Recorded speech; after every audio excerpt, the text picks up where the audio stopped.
జ్యోతిష్య అభిలాషులందరికీ నా శుభ అభివందనాలు. ఇంతకుముందు నేను షష్టాష్టకాల్లో శుభ షష్టాష్టకాలు గురించి చెప్పాను. అందులో ఇంకా 1, 2 కాంబినేషన్లు ఉన్నాయి. మొత్తం శుభ షష్టాష్టకాల్లో ఎన్ని కాంబినేషన్లు ఉంటాయంటే, మేష వృశ్చికం ఒక కాంబినేషను, మిథున మకరము ఒక కాంబినేషన్, సింహ మీనము ఒక కాంబినేషన్, తులా వృషభం ఒక కాంబినేషన్, ధనస్సు కర్కాటకము, కుంభ కన్య. ఇవన్నీ కూడా శుభ షష్టాష్టకాలు. అంటే శుభ షష్టాష్టకం అంటే నేను చెప్పాను, రాశి అధిపతులు మిత్రులైతే అది శుభ షష్టాష్టకం. షష్టాష్టకం గురించి చెప్పాను. షష్ట అష్టకం అంటే షష్ట అంటే 6, అష్టకం అంటే 8, 6, 8 కాంబినేషన్. అయితే ఈ 6, 8 కాంబినేషన్ని జ్యోతిష్యంలో వద్దు అంటారు. రివర్స్గా 8, 6 ఓకే అంటారు. నవపంచకం 9, 5 వద్దంటారు. దానికి రివర్స్ 5, 9 ఓకే అంటారు. 2, 12 వద్దంటారు. దానికి రివర్స్ 12, 2 ఓకే.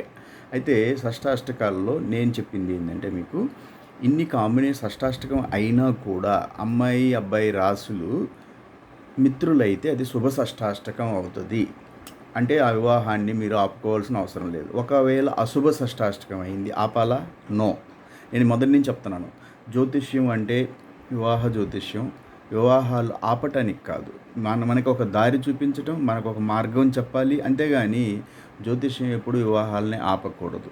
ఒక కారణం చెప్పి వివాహం ఆపటం అనేది జరగకూడదు. ఒక షష్టాష్టకం అయింది, ఒక కారణం రాశి దోషం ఉంది, ఏకరాశి దోషం, ఏకలగ్న దోషం, ఏక నక్షత్ర దోషం, ఓకే, త్రిజ్యేష్ఠ దోషం, స్త్రీ దీర్ఘ పొంతన, వేద నక్షత్ర దోషం, రజ్జు దోషం, కుజు దోషం, రాహుకేతు దోషం, ఏదైనా ఒక కారణం చేత వివాహం ఆపితే పెళ్ళిళ్ళు అసలు కావు.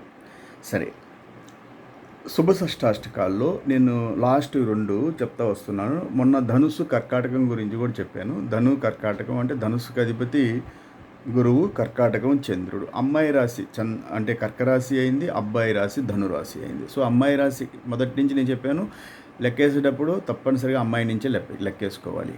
అమ్మాయి రాశి కర్కరాశి, అధిపతి చంద్రుడు. కర్కం నుంచి ధనస్సుకి 6 అవుతుంది. మళ్ళీ ధనస్సు అంటే అబ్బాయి రాశి నుంచి అమ్మాయి రాశి కర్కరాశికి 8 అవుతుంది. మీరు లెక్కేసుకొని చూసుకుంటే సరిపోద్ది.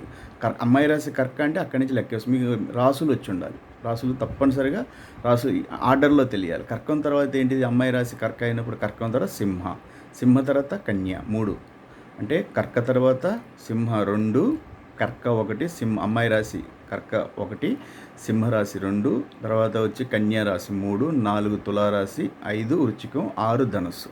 ఇప్పుడు అమ్మాయి రాశి నుంచి అబ్బాయికి 6 అయింది. అబ్బాయి నుంచి ధనుసు రాశి నుంచి లెక్కేసినప్పుడు కర్కరాశి 8 అవుతుంది. 6, 8 కాంబినేషన్. అయితే ఇది శుభమా అశుభం ఎట్లా చూస్తారు? ఈ రాశి అధిపతులు మిత్రులా? సో అమ్మాయి రాశికి చంద్రుడికి రిలేషన్ ఏంటి? మీకు ఇవన్నీ కూడా గుర్తుండాలండి, రూల్ లేదు. ఈ మిత్రత్వం శత్రుత్వం అనేది టేబుల్స్ వస్తాయి, మీరు ఇంటర్నెట్ నుంచి డౌన్లోడ్ చేసుకుని మీ దగ్గర పెట్టుకోండి, సరేనా? సో గురువుకి చంద్రుడికి ఏముంది? మిత్రత్వం ఉంది. గురుచంద్రులకి మిత్రత్వం ఉంది. గురుచంద్రులు మిత్రత్వం ఉంది కాబట్టి తర్వాత చంద్రుడికి గురువు ఏమవుతాడు? చంద్రుడికి గురువు సముడు అవుతాడు. నేనేం చెప్పాను? మిత్రుడు సముడు ఓకే, కానీ శత్రుత్వం ఉండకూడదు. ఒకరికొకరు శత్రువు, ఇంకొకరికి మిత్రుడు. ఈ కాంబినేషన్ అసలు శత్రువు అనే పదం రాకూడదు. ఒక గ్రహం ఇంకో గ్రహం మిత్రుడు, మళ్ళీ రివర్స్లో ఆ గ్రహానికి ఈ గ్రహం సముడు. అట్లా అంటే ఇప్పుడు గురువుకి చంద్రుడు మిత్రుడు, చంద్రుడికి గురువు సముడు. ఓకే, ఇట్లా ఉంది అంటే దీన్ని శుభ షష్టాష్టకం అంటారు. ఓకే, ఇంతకుముందు చెప్పినవి కూడా అట్లాగే శుభ షష్టాష్టకాల్లో మేష వృశ్చికాలు ఇద్దరు కూడా ఒకే రాశి. మేష వృశ్చికాలకు అధిపతి కుజుడు కాబట్టి శుభ షష్టాష్టకం. తర్వాత మిథున మకరం అంటే మిథునానికి అధిపతి బుధుడు, మకరానికి శని. బుధుడికి శని సముడు, శనికి బుధుడు మిత్రుడు కాబట్టి శుభ షష్టాష్టకం. సింహరాశి అధిపతి రవి, మీనానికి గురువు. వీళ్ళిద్దరి మధ్య రిలేషన్ ఎలా ఉంటుందంటే, రవికి గురువు మిత్రుడు, గురువుకి రవి మిత్రుడు కాబట్టి శుభ షష్టాష్టకం. తులా వృషభ రాశులు ఈ 2 కూడా శుక్ర రాశులు కాబట్టి 2 రాశులకు అధిపతి శుక్రుడుగా శుభ షష్టాష్టకం. కర్కాటకాలు. ధనుసు గురువు అధిపతి, కర్కాటకాన్ని చంద్రుడి అధిపతి. గురువుకి చంద్రుడి మిత్రుడు, చంద్రుడికి గురువు సముడు కాబట్టి శుభ షష్టాష్టకం. తర్వాత కుంభకన్యలు వచ్చేసి ఇందులో కుంభరాశికి అధిపతి ఎవరు? శనీశ్వరుడు, కన్యకి బుధుడు. సో శని బుధులకి ఏంటి? శనికి బుధుడు మిత్రుడు, ఆవిడ బుధుడికి శని సముడు. సో ఇది శుభ షష్టాష్టకం. ఇలా ఏం లేదు. ఈ షష్టాష్టకం చాలామంది కన్ఫ్యూజ్ అవుతూ ఉంటారు, మిమ్మల్ని భయపెడతా ఉంటారు. ఈరోజు వివాహ జ్యోతిష్యం అంటేనే భయపెట్టడం, వివాహాలు నిలబెట్టడం ఎక్కడా నేను చూడలేదు. అందుకని నేను ఓపెన్ ఛాలెంజ్ చేస్తున్నాను చాలా ఏరియా. మీరు 9110398650 మీకు ఎవరన్నా ఇబ్బంది పెడుతున్నారు జ్యోతిష్యంలో, మీకు దారి అంటే మిస్గైడ్ చేయడం, అంటే ఒక కారణం చెప్పి వివాహం ఆపడం, ఒక ఎలిక పిల్లి అయిందనో, పాము ముంగిసైంది, ఆవు గులైంది, వివాహం తీసేయడం, తారాబలం కలవలేదు, అమ్మాయి నైదని తారయింది, అబ్బాయి ప్రత్యేక తారయ్యాడు, విపత్తు తారయ్యాడు, వివాహం తారాబలం అట్లా అంటుంటారు. ఎన్నుకోవటంలో ఎలిక పిల్లి పాము ముంగేసి తీసేశారు. పోతే నెక్స్ట్ నాడీకోట దోషంలో ఇద్దరిది ఒకే నాడి అయింది, తీసేశారు. అట్లా ఒక కారణం చేత వివాహం ఆగదు. ఇద్దరు రాశి అధిపతులు శత్రువులు అయ్యారు. ఒక రాశి అధిపతులు శత్రువులు అయితే ఆ కూటమి గ్రహమైత్రిలో 5 గుణాలు పోతాయి. అంతేగాని అమ్మాయి రాక్షసగణం అయింది, అబ్బాయి దేవగణం అయ్యాడు, వీళ్ళిద్దరు అమ్మాయి రాక్షస అబ్బాయి దేవ అంటే ఇద్దరు కొట్టుకుంటూ ఉంటారు. నో, అది ఒక కారణం. ఘనకూటమి పోతే ఎన్ని పాయింట్లు పోతాయి? ఘనకూటంకి 6 పాయింట్లు పోతాయి. రాశికూటం కలవలేదు, భకూడా దోషం అంటారు. రాశికూటం కలవకపోతే భకూడా దోషంలో ఒక రాశికూటం కలవలేదు, రాశి అధిపతులు ఇద్దరు కూడా శత్రువులు అవుతున్నారు. సో రాశికూటం కలవలేదు, భకూడా దోషం ఎన్ని పాయింట్లు పోతాయి? 7 పాయింట్లు పోతాయి. అంతేగాని వివాహం ఆగకూడదు. ఒక వివాహం ఆపాలి అంటే పరిపూర్ణ జ్యోతిష్కుడు 10 కారణాలు ఆ ఇద్దరి చాటుల్లో చాలా డీప్గా కష్టపడి తపస్సు చేసి ఒక 10 కారణాలు చెప్పగలగాలి. అంతేగాని ఒక సింగిల్ కారణం పట్టుకొని వివాహం ఆపితే ఆ రకంగా ఏం పెళ్ళిళ్ళు అవుతాయి? షష్టాష్టకం అనే పాయింట్ పెట్టుకుంటే శుభ షష్టాష్టకం చూసుకోరా. ఓకే, శుభ షష్టాష్టకం అయింది, ఒకవేళ కాలేదు అశుభ షష్టాష్టకం అంటే రాశి అధిపతులు శత్రువులు ఆ వివాహం ఆపుతారా? తప్పు అవుతుంది. సో నెక్స్ట్ అశుభ షష్టాష్టకాల్లో రేపు చెప్తాను, కానీ మీ కాంబినేషన్ చెప్తాను. అశుభంలో ఏమేమి ఉంటాయి అనేది. మేష కన్య అనేది అశుభ షష్టాష్టకం. ఎందుకు అంటే మేషానికి అధిపతి ఎవరు? కుజుడు. సో కన్యకి ఎవరు? బుధుడు. వీళ్ళిద్దరి మధ్యన శత్రుత్వం ఉంటుంది. అందుకని చెప్పేసి అది అశుభ షష్టాష్టకం. ఆ టేబుల్ ఉండాలి మీ దగ్గర. నేను కూడా టేబుల్ చూస్తున్నాను. టేబుల్ రిఫరెన్స్ అనేది తప్పనిసరిగా మీకు రాసుకొని ఉండాలి. జ్యోతిష్యం నేర్చుకోవాలి, అన్నీ మైండ్లో పెట్టుకోవాలంటే జనరల్గా కుదరదు. కాబట్టి ఆ టేబుల్ దగ్గర పెట్టుకోండి. సరే, అశుభ షష్టాష్టకంలో మేషానికి అధిపతి ఎవరు? కుజుడు. కన్య అంటే బుధుడు. బుధుడికి రిలేషన్ ఎలా ఉంది? చార్ట్ చూసుకొని కుజుడికి బుధుడికి శత్రుత్వం ఉంది. బుధుడికి శత్రుత్వం ఉంది. కుజుడికి ఎలా ఉంటుంది? కుజుడికి వచ్చేసి సమత్వం. ఓకే, అంటే ఒకరికేమో